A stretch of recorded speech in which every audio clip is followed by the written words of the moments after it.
जाएंगे। साथ ही हम चर्चा करेंगे समुंदर वाले राज्य गुजरात की ऐसी तस्वीरें आई हैं, तो चलिए शुरू करते हैं बड़ी बात।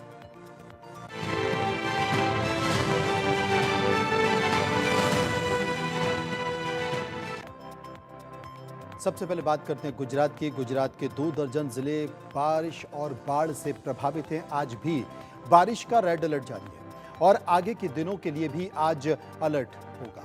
आज थोड़ी धूप खिली, लेकिन बारिश की आशंका से आगे इनकार करना मुश्किल है। अहमदाबाद, बड़ोदरा, राजकोट शहर डूब गए।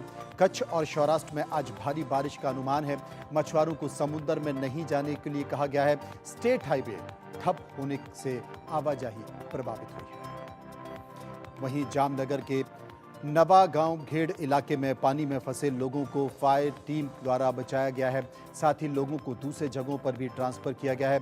नवागांव घेड़े इलाके में फंसे लोगों को निकालने के लिए विधायक रिबाबा जडेजा मौके पर पहुंची और पूरी स्थिति का जायजा भी लिया।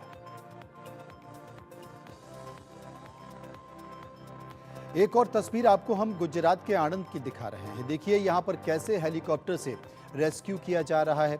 आप देख सकते हैं सबसे ज़्यादा खराब हालत अगर बाढ़ से कहीं पर हैं तो गुजरात और राजस्थान के हैं।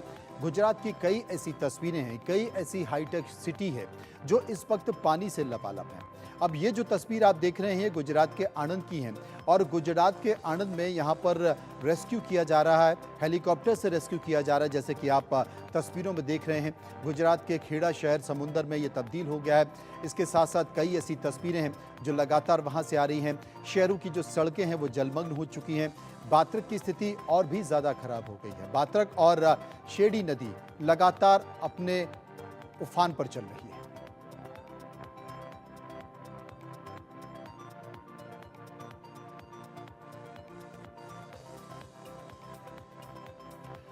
उधर गुजरात का खेड़ा शहर समुद्र में तब्दील हो गया है। शहर की सभी सड़कें जलमग्न हैं। बात्रक और शेडी नदी का पानी शहर में घुस गया है।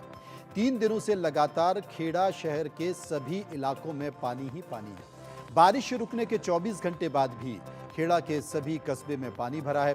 शहर की 400 से ज्यादा दुकानों में अभी भी पानी भरा हुआ है।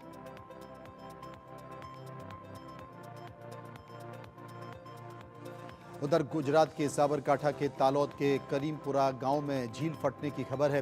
दरअसल यहां पर मौजूद झील भारी बारिश के कारण ओवरफ्लो हो गई है। झील के ओवरफ्लो होने से आसपास 15 गांव को अलर्ट किया गया है, क्योंकि झील फूटने के बाद पानी गांवों में घुस गया है। उधर भादड़ौरा और नजूपुरा, रखियाला, धारिशणा जैसे 20 से ज्यादा गांव हैं जिन्हें सतर्कता बरतने की चेतावनी दी गई है।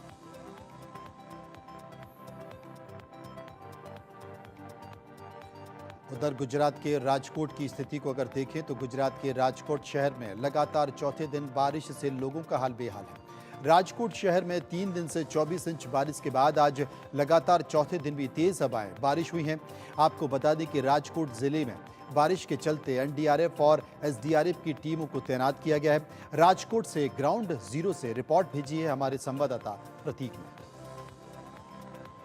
मौसम विभाग द्वारा की गई आगाही के चलते गुजरात के कई सारे इलाकों में हाई अलर्ट जारी कर दिया है। भारी बारिश के कारण राजकोट, जामनगर सहित या द्वारका सहित कितने सारे शहर है उसको रेड अलर्ट एरिया जाहिर कर दिया। अभी आप हमारे पीछे दृश्य देख सकते हैं कि राजकोट का जो आजी नदी है उसका रौद्र स्वरूप अब दिख रहे हैं। किस तरह से जो आजी नदी है वो बह रही है। जो राजकोट का जो आजी नदी के का जो किनारा है उसमें स्वयंभू रामनाथ महादेव जो विराजमान है उसको किस तरह से आजी नदी जलाभिषेक कर रही है। आप देख सकते हैं किस तरह से पानी का जो आजी नदी का रौद्र स्वरूप है। और साथ ही में बात की जाए तो अभी 3 दिनों से गिर रही लगातार बारिश के कारण काफ़ी सारे इलाकों असरग्रस्त हुए हैं, जिनमें से ललुड़ी, होकरी, रामनाथपुरा, जंगलेश्वर जैसे कई सारे विस्तारों को पानी भर जाने की वजह से तंत्र द्वारा उसको एक सुरक्षित जगह पर भी खदेड़ा गया है। साथ ही में जो जनजीवन है वो भी 3-4 दिन से गिर रही बारिश के लेकर अस्त व्यस्त हो रहा है। तो अभी चौथा दिन है, आज बारिश ने थोड़ा सा आराम लिया है, लेकिन अभी तक रेड अलर्ट जारी ही है। कैमरामैन चिंतन व्यास के साथ प्रतीक लिंबानी, इंडिया न्यूज़, राजकोट। उधर मौसम विशेषज्ञों की माने तो आज भी गुजरात में बारिश की बौछारें बढ़ने की संभावना है। कच्छ और पश्चिमी सौराष्ट्र के कुछ हिस्सों में अभी भी भारी बारिश की संभावना बनी हुई है। द्वारिका, जामनगर, पोरबंदर, उखा, रापर, नखताना के कुछ हिस्सों में, भुज के कुछ हिस्सों में भी बारिश की संभावना है। 30 तारीख को अरब सागर में तूफान बनने की आशंका है। तट पर 70 से 80 किलोमीटर तक हवा चलने की संभावना रहेगी। समुद्री तट के कुछ हिस्सों में 65 से 70 किलोमीटर प्रति घंटे की रफ्तार से हवाएं चलने की भी संभावना बताई जा रही है। आइए सुनते हैं क्या कहा मौसम वैज्ञानिक अंबालाल पटेल ने। ये बरसाती सिस्टम थी, ये सिस्टम अब लगभग कच्छ के भागों में और पश्चिम सौराष्ट्र के भागों में अब भी भारी बरसात करेंगे और ये सिस्टम समुद्र में आकर तूफान बनेगी, जिसकी वजह से प्रति घंटा लगभग 80 किलोमीटर की झड़प पे पवन की गति बढ़ने की शंका है।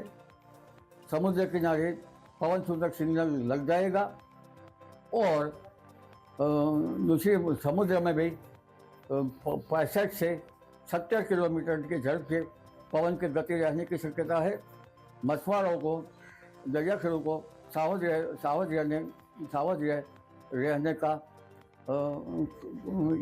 इस काम रहेगा। और दूसरी बात करेंगे तो पवन के गति के कारण भूभागों पर असर होगी, जिसकी वजह से कपास जैसा खड़े क्रॉप है ये गिर जाएंगे और इसमें इंटरक्रॉपिंग करने का अच्छा रहेगा। इस देश में अगर सबसे बड़ी चर्चा कोई चल रही है तो बारिश और बाढ़ है। अगर गुजरात की बात करें तो गुजरात इस देश में सबसे ज़्यादा प्रभावित राज्य बताया जा रहा है। बाढ़ की खौफनाक तस्वीरें अगर कहीं से आ रही हैं तो वो गुजरात से ही आ रही हैं। लेकिन बड़ा सवाल ये है कि गुजरात में ही इतनी बारिश आखिर क्यों हो रही है? कहाँ से ये पूरा पानी आ रहा है? अब वो मानसून नहीं रहा जो कभी यूपी और बिहार में आता था और यूपी और बिहार को डुबो देता था। यानी कि अब वो मानसून घूम गया है। लगता है कि उसकी नज़र राजस्थान और गुजरात पर चली गई है। इसलिए तो देश के पश्चिमी हिस्से वाले सूखे राज्य भयानक बारिश का शिकार हो रहे हैं। ऊपर से अरब सागर की बढ़ती गर्मी है। लगातार हो रहा जलवायु परिवर्तन भी इसकी एक वजह है। ग्राफिक्स के जरिए आपको कुछ वजह बताते हैं कि आखिर इसकी वजह क्या है। गुजरात में भारी बारिश और बाढ़ की वजह क्या है। अब ग्राफिक के जरिए अगर आप समझेंगे तो मैं आपको विस्तार से समझा सकता हूं कि ग्राफिक के जरिए क्या है कि बंगाल की जो खाड़ी है वहां पर ये पूरा माहौल तैयार हो रहा है और बंगाल की जो खाड़ी है उसी से ये पूरा स्थिति बन रही है, पूरा माहौल बन रहा है। बंगाल की खाड़ी में सारी चीज़ें ये बन रही हैं और वहीं से क्लाइमेट चेंज भी हो रहा है। अगर आप विस्तार से देखें तो बारिश के पैटर्न में भी बदलाव आया है।